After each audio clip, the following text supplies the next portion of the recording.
कहानी शेर और चूहा। बहुत पुराने समय की बात है। एक चूहा मस्ती करता हुआ अपने बिल की ओर लौट रहा था कि रास्ते में उसकी नजर शेर की गुफा पर पड़ी। उसने देखा कि शेर अपनी गुफा में गहरी नींद में सोया हुआ है।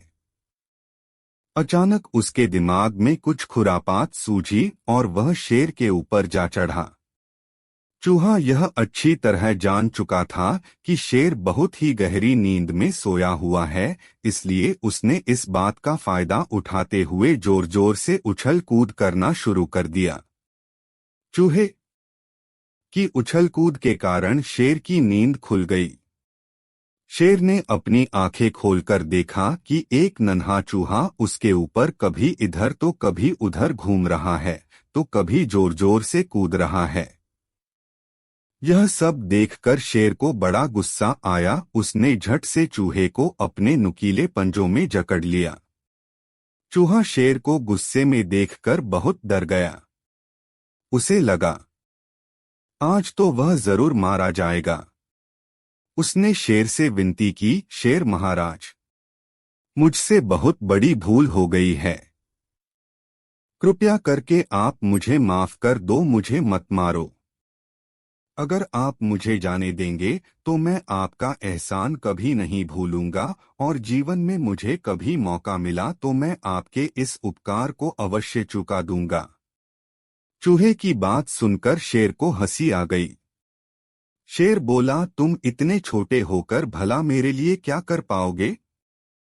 चूहे को इस तरह याचना करते हुए देखकर उसे चूहे पर दया आ गई और उसने चूहे को छोड़ दिया। चूहा शेर को धन्यवाद कर वहां से चला गया। काफी समय बीत गया कि एक दिन शेर अपने शिकार की तलाश में घूम रहा था। घूमते घूमते वह खुद ही शिकारी के जाल में फंस गया।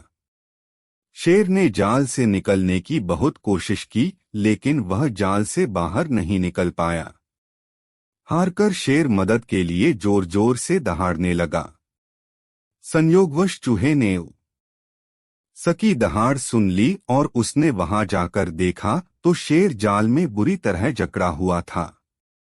उसने शेर को जाल में फंसे हुए देखा तो वह शेर की मदद के लिए तुरंत शेर के पास जा पहुंचा और जाल को काटना शुरू कर दिया। उसने अपने नुकीले दांतों से जल्दी ही जाल को काट दिया। चूहे की मदद के कारण शेर जाल से बाहर निकल आया। उसने चूहे को धन्यवाद दिया। उस दिन शेर को समझ आ गया कि किसी भी प्राणी को छोटे या बड़े कद से नहीं आंकना चाहिए और अगर हम किसी की मदद करेंगे तो हमें उसका फल अवश्य ही मिलेगा। शिक्षा मित्रों, ईश्वर ने इस दुनिया में सभी तरह के प्राणी बनाए हैं। कोई बहुत ही छोटा तो कोई बहुत ही विशाल और सभी में कुछ न कुछ अलग खासियत जरूर होती है, जिसकी उपयोगिता समय पर ही